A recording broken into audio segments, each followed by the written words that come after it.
কে কার রক্ষিতা না সেটা দেখেই বোঝা যায়, বুঝেছিস? ফেটু তোকে বলছি, তুই হলো সব থেকে না মানে কি বলবো, ইউটিউবের ছিনাল একটা মেয়ে ছেলে। হ্যাঁ রে, নিজের ছেলের রক্ষিতা আবার অন্যকে বলতে আসিস, তোর লজ্জা লাগে না? অসভ্য মেয়ে ছেলে একটা, তোর লজ্জা লাগে না? তুই আবার নিজেকে ভদ্র মনে করিস, নিজেকে আবার ভদ্র সমাজে স্ট্যান্ডার্ড মেয়ে ভাবিস? একটা ছোট লোক, তোর ফ্যামিলি শুদ্ধ ছোট লোক। তুই যদি এতই ভদ্র হতিস না, তাহলে ওই যে যখন বিধবা হয়েছিলিস সেই বিধবাটা নিয়েই কাটিয়ে দিতে পারতিস।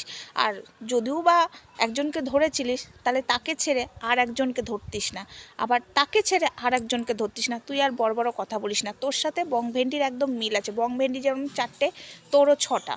ঠিক আছে, এরপরে আবার বড় বড় কথা কোন মুখে বলতে আসিস?